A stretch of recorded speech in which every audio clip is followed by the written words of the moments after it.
नमस्कार दोस्तों, मेरा नाम है डॉक्टर नीलेश पाकले और आज इस वीडियो में बात करेंगे कि मेडिक्लेम कौन सा कंपनी का लेना चाहिए और किन चीज़ों के ऊपर आपने मेडिक्लेम पॉलिसी खरीदते समय ध्यान देना चाहिए। दोस्तों, ये वीडियो बहुत ही अच्छा होने वाला है। मैं आपको 12 पॉइंट्स बताने वाला हूं, जिसकी मदद से आप खुद ढूंढ पाएंगे कि कौन सा मेडिक्लेम आपको लेना चाहिए और कौन सी कंपनी का मेडिक्लेम आपको लेना चाहिए। ये वीडियो के 2 सीरीज बनाऊंगा, मतलब 2 पार्ट बनाऊंगा। एक पार्ट में मैं ये 12 पॉइंट्स बता दूंगा और दूसरे पॉइंट्स में मैंने मेडिक्लेम पॉलिसी कौन सी लेनी है, कंपनी की लेनी है और कैसे सिलेक्ट करना है, उसके बारे में दूसरा वीडियो में बात करेंगे। तो सबसे पहले बात करेंगे कि जैसे ही हम लोग देखते हैं मेडिकल प्रैक्टिस में कि हॉस्पिटल में एडमिटेड मरीज के बहुत झगड़े होते हैं मेडिक्लेम के रिलेटेड। वो 2-3 पॉइंट्स होते हैं जिसके वजह से झगड़े हो सकते हैं ये, लेकिन गलती बिल्कुल भी पेशेंट की होती है। वो कैसे, वो भी मैं आपको विस्तार से बताऊंगा। पहली गलती होती है कि हॉस्पिटल वाले बोलते हैं कि आपका मेडिक्लेम सैंक्शन हो गया है, लेकिन आपको ऊपर से 25% अमाउंट भरना होगा। तो ये सुन के आपको शॉक लग जाता है कि मेरी तो कैशलेस मेडिक्लेम पॉलिसी है और मैं कैसे पैसा भरूं। तो आपको मेल भी आ जाता है और आपको शायद आपके एजेंट बताते नहीं है कि आपके पॉलिसी में 25% आपको भरना है और 75% कंपनी देगी। ये आपकी पहली गलती हो जाती है। दूसरी गलती हो जाती है कि आपको आपके मेडिक्लेम पॉलिसी में वेटिंग पीरियड के बारे में आपको जानकारी नहीं होती है। मतलब अगर कोई बीमारी आपको पहले से है तो मेडिक्लेम पॉलिसी आपको क्यों उसका पैसा दे देगी, यही एक पॉइंट रहता है जिसके बारे में आपको मालूम नहीं होता है और आपको पूरा पैसा जेब से डालना पड़ेगा। तो यही मैं 12 पॉइंट्स आपको आगे बताने वाला हूँ जो आपको मेडिक्लेम पॉलिसी लेते समय ध्यान देना है। सबसे पहले मेडिक्लेम पॉलिसी लेते समय आप ये सोचना है कि आपको अकेले की मेडिक्लेम पॉलिसी निकालनी है कि पूरे फैमिली की निकालनी है। मैं तो बोलूँगा कि अगर आप नौजवान हो या आपकी शादी नहीं हुई है तो भी आप अपने माता पिता को लेकर, या आपकी शादी अगर हुई है तो आपकी बीवी या बच्चों को लेकर फैमिली कवर ले लीजिए। इंडिविजुअल पॉलिसी बिल्कुल भी मत खरीदिए, वो महंगी पड़ जाती है। इसलिए पॉलिसी खरीदते समय आपको फैमिली फ्लोटर करके एक फैमिली का मेडिक्लेम पॉलिसी आ जाती है, वो आपको खरीदनी है। दूसरा बात आ जाता है कि आपको कितने कवर की मेडिक्लेम पॉलिसी खरीदनी है। मतलब पकड़ लो आपके घर में या आपके फैमिली में 3 से 4 मेंबर कम से कम होंगे। अगर आपके बच्चे हैं तो आपको कम से कम 2 बच्चे और आप माता पिता पकड़ के 4 मेंबर्स तो होते ही हैं। तो 4 मेंबर्स के लिए आज के ज़माने में कम से कम 10-15 लाख के ऊपर ही पॉलिसी का कवर होना चाहिए। इतना आप ध्यान दीजिए, क्योंकि अगर आपके घर में कोई एक मेंबर बीमार पड़ता है तो उसके इलाज का, बड़ी बीमारी का इलाज का खर्चा लाखों में जाता है और वो खर्चा निपटाने के लिए या कंपनसेट करने के लिए या उसी लॉस से आपको बचने के लिए आपकी मेडिक्लेम पॉलिसी होनी चाहिए। इसलिए मेडिक्लेम पॉलिसी का कवर 10-15 लाख कम से कम रखिए, या उससे ज़्यादा रखेंगे तो आपके इनकम के हिसाब से तो और अच्छा रहेगा। ये तो हो गया कवरेज कौन सा लेना है। अभी इसके आगे आता है रूम रेंट कैपिंग। मतलब ये क्या होता है कि अगर आप कोई भी हॉस्पिटल में भर्ती हो जाते हैं तो आपको रिसेप्शन या जो भी वहाँ पे एडमिनिस्ट्रेशन है ये पूछते हैं कि आपको कौन सा रूम चाहिए, जनरल वार्ड चाहिए, स्पेशल रूम चाहिए, डिलक्स रूम चाहिए, ट्विन शेयरिंग रूम चाहिए। ऐसे आपको रूम के नाम बता दिए जाएंगे।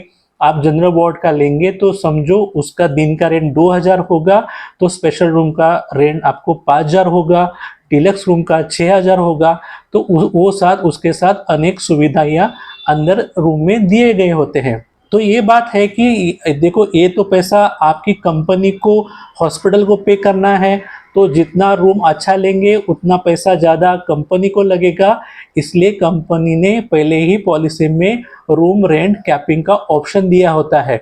मतलब क्या हो दिया होता है कि उन्होंने वहाँ पे साफ अक्षरों में लिखा रहता है कि अगर आपका रूम रेंट 2000 के ऊपर जाता है तो वो रूम का जितना भी भाड़ा आगे का रहेगा वो पेशेंट को खुद को भरना पड़ेगा।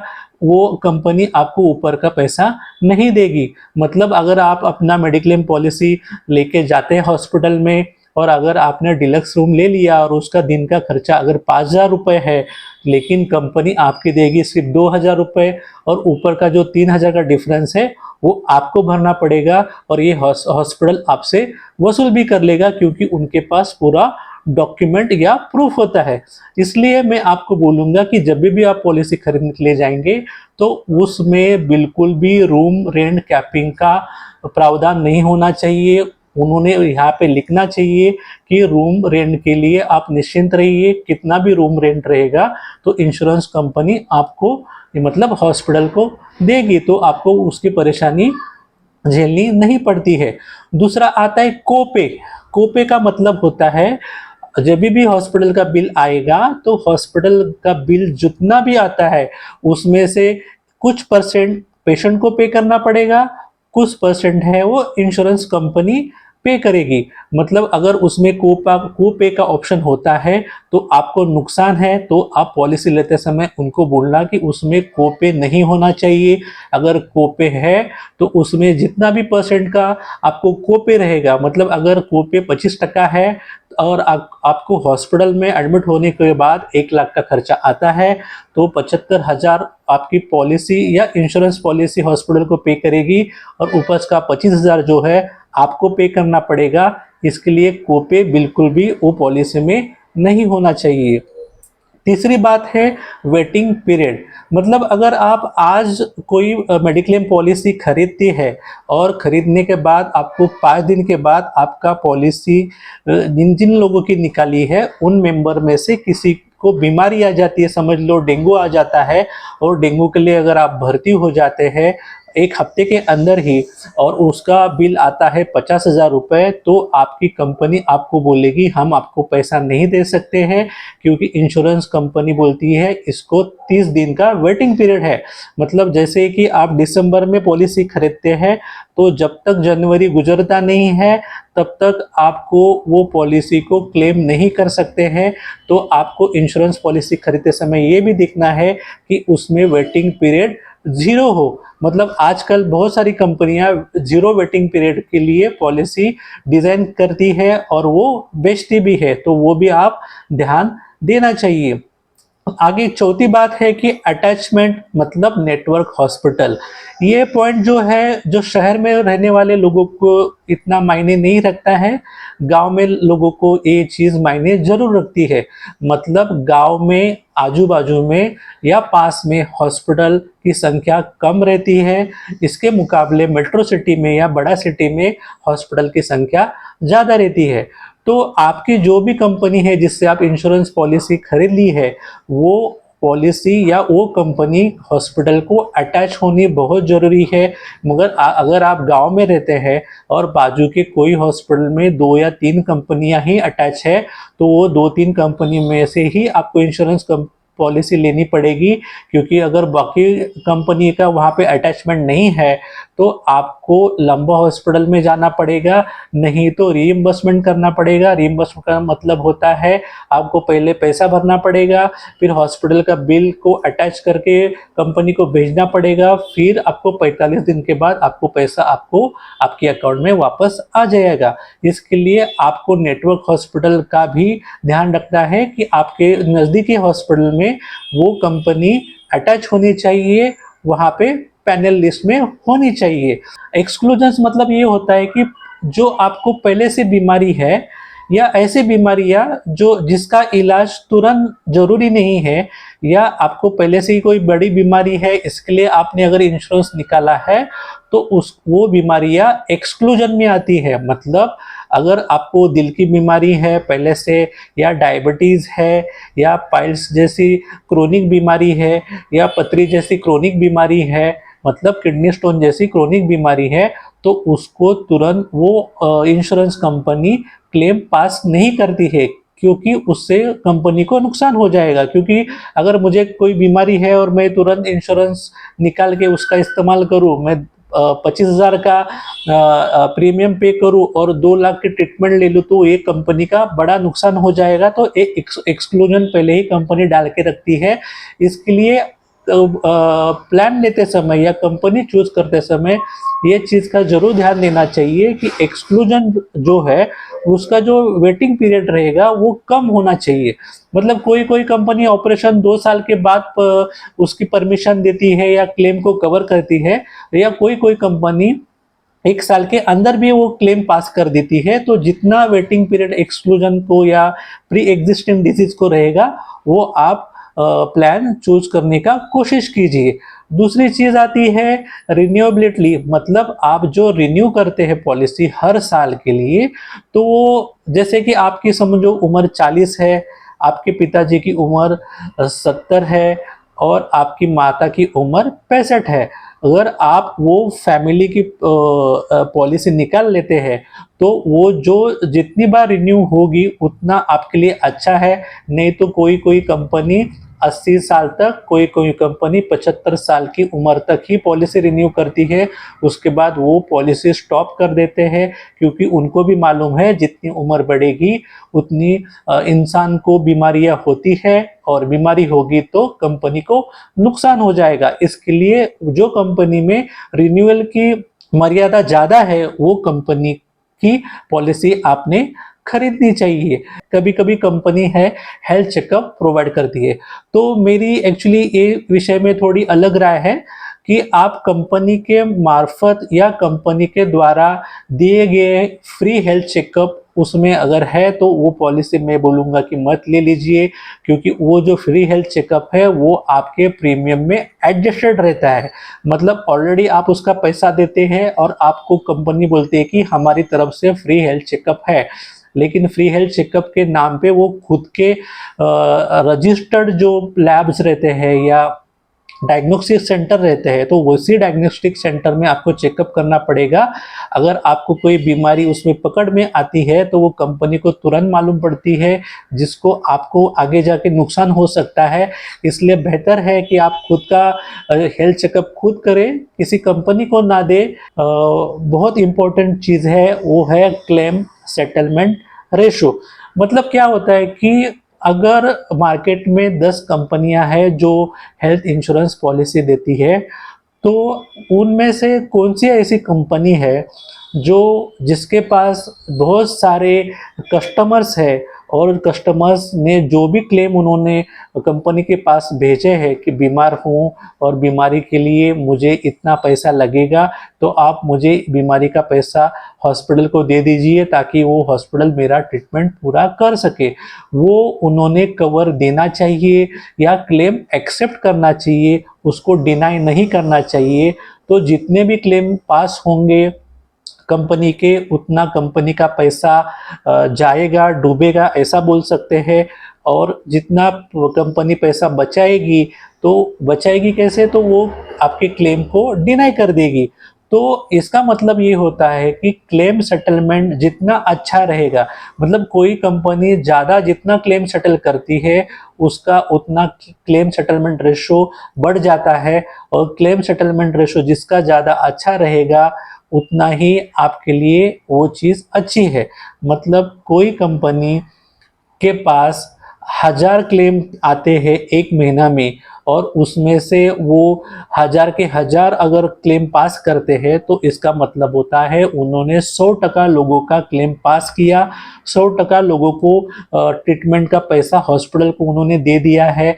इसका मतलब वो कंपनी अच्छा है, अच्छी है। तो इसलिए वो कंपनी का क्लेम सेटलमेंट रेशो भी देखना जरूरी है। अभी मैं कुछ कंपनियों के बारे में स्क्रीन पे मैं आपको एक स्क्रीनशॉट दिखा रहा हूं। How insurer settle health in claims in 2022 to 2023।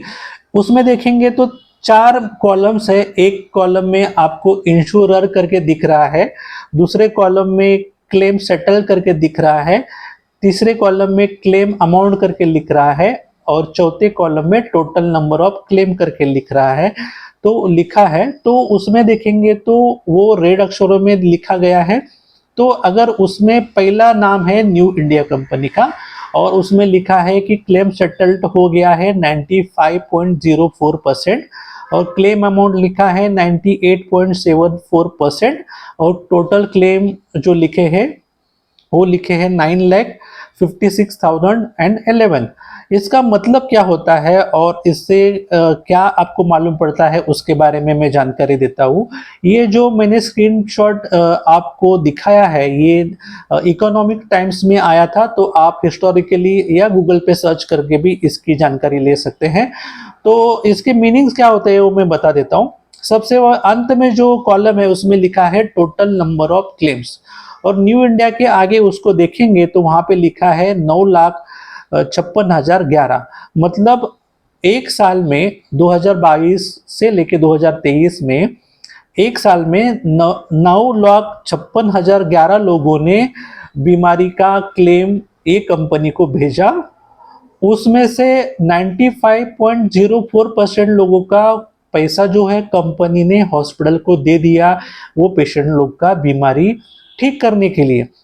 मतलब आज आप सोच सकते हैं कि 95.04% लोगों का क्लेम सेटल किया, मतलब कितनी अच्छी बात है। मतलब 100 लोगों में से 95 लोगों का ट्रीटमेंट का पैसा ये कंपनी हॉस्पिटल वालों को पे करती है। ये आपको मालूम पड़ा। मतलब जो लास्ट वाला कॉलम है जिसमें संख्या बताई है कितने लोगों ने क्लेम किया, और पहले कॉलम में बताया है कि कितना लोगों का पैसा वो हॉस्पिटल वालों को एक कंपनी ने दिया। दूसरा बात है कि क्लेम अमाउंट। अभी समझ लीजिए इसका मतलब क्या होता है कि अगर 10 लोगों ने एक ही बीमारी के लिए जो बिल होता है, समझो एक पेशेंट को डेंगू हो गया, ऐसे 10 मरीज हैं जो डेंगू के लिए अप्लाई करेंगे और सबका बिल 1-1 लाख रुपए होता है, तो वो कंपनी जो है सबका 2,000 काट के 98,000 जो बिल है वो हॉस्पिटल को पे करती है। मतलब हॉस्पिटल को लगभग पूरा पैसा वो न्यू इंडिया कंपनी दे देती है। मतलब क्लेम अमाउंट भी ज़्यादा परसेंट की होनी चाहिए, क्लेम सेटल रेशो जो होता है वो भी ज़्यादा परसेंट का होना चाहिए, तो ही वो कंपनी अच्छी है। नहीं तो हॉस्पिटल को भी तकलीफ, पेशेंट को भी तकलीफ, और वो पेशेंट और हॉस्पिटल बिना मतलब के झगड़े में पड़ जाते हैं। तो अभी मैं सबसे अंत वाला जो नाम है उसमें लिखा है स्टार हेल्थ करके। अगर उसमें आप देखेंगे कि क्लेम सेटल के कॉलम में सबसे नीचे लिखा है 75.10। मतलब स्टार हेल्थ ये ऐसी कंपनी है, अगर 100 लोगों ने उनके पास क्लेम भेजा उसमें से 75 लोगों को ही वो पैसा देती है, 25 लोगों को वो मना कर देती है। तो आपको समझ में आया रहेगा कि ये स्टार हेल्थ पॉलिसी जो प्रोवाइड करने वाली कंपनी है वो कितनी खराब है या अंडर परफॉर्म कर रही है। दूसरा है कि वहां पे क्लेम अमाउंट की तरफ भी जाएंगे तो वहां पे लिखा है 54.61%। मतलब अगर 10 लोग डेंगू का पेशेंट है, जैसे मैंने पहले एग्जांपल लिया था न्यू इंडिया के बारे में, अगर 10 पेशेंट है जिनका बिल हो गया है 1 लाख रुपए डेंगू के लिए, और वो हॉस्पिटल क्लेम करती है कंपनी के पास इनका 1 लाख रुपए दे दीजिए, तो वो कंपनी सिर्फ 54,000 रुपीज देती है हॉस्पिटल को। बाकी का 46,000 रुपीज वो डिडक्ट करती है या माइनस कर देती है। तो ये कम पैसा मिलने के कारण हॉस्पिटल और मरीज के बीच में झगड़े हो जाते हैं या प्रॉब्लम हो जाते हैं। इसके लिए ऐसी कंपनी मत चुनिए कि जो पूरा पैसा देती भी नहीं है और सब पेशेंट के क्लेम सेटल भी नहीं करती है। इसके लिए कोई भी कंपनी चुनते समय 2 चीज़ों का ध्यान रखिए।